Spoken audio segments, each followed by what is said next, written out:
like if you found the video valuable. When Clara first stepped into the old Ashwick Manor, she thought the place had character.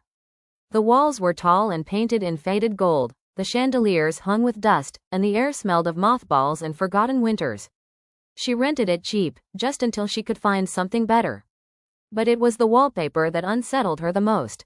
Each room was lined with the same intricate design, twisting vines, pale flowers, and shadowy outlines that almost looked like figures if she stared too long. She laughed it off the first night, just tricks of the eye, she told herself.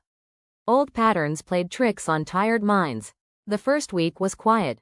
But then, at night, she began hearing a faint scratching sound. At first, she thought it was rats in the walls. She set traps, but they caught nothing. The scratching grew louder, more deliberate, like nails dragging slowly across plaster. On the 7th night, she woke with the sensation of being watched. Her bedroom felt heavier, the air thick. She turned on her lamp, and froze. The wallpaper was different. Where once there had been vines and flowers, the shadowy outlines had shifted into the faint suggestion of faces. Hollow eyes, wide, twisted mouths. They hadn't been there before, she was certain of it.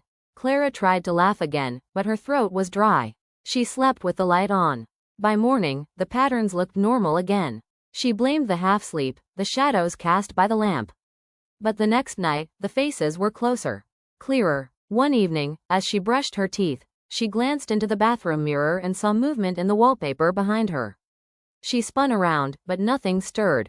The vines just sat there, curling upward like frozen snakes. Her phone calls went unanswered when she tried reaching the landlord. Curious, she walked down to the town library the next day and asked about the manor. The librarian, a gray-haired woman with wary eyes, pressed her lips tight. People don't stay there long, she said quietly. They say the walls remember things. Terrible things. Clara pressed her for more, but the woman refused to speak further. That night, Clara decided to test her sanity. She set up her phone to record the wallpaper while she slept. At 3:17 a.m., she woke to the sound of whispering. Her lamp flickered on its own, and the scratching returned, louder than ever, as though dozens of hands clawed just beneath the surface of the wall. Heart-pounding, she reached for her phone. The recording made her blood run cold. The wallpaper moved. The vines writhed like living things. Dark silhouettes pushed against the wall as though trying to crawl through. And the faces, they opened their mouths and screamed silently into the lens.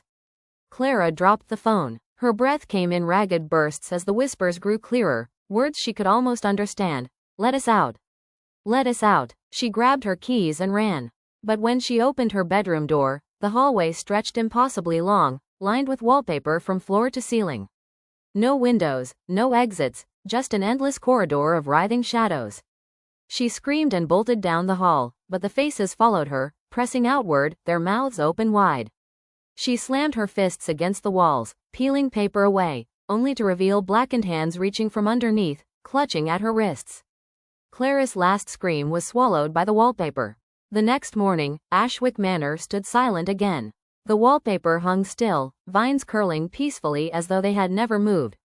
But if anyone looked closely, they might notice something new in the design. A woman's face, eyes wide, mouth open in a silent cry for help. And in the dead of night, if you pressed your ear to the wall, you could still hear her scratching.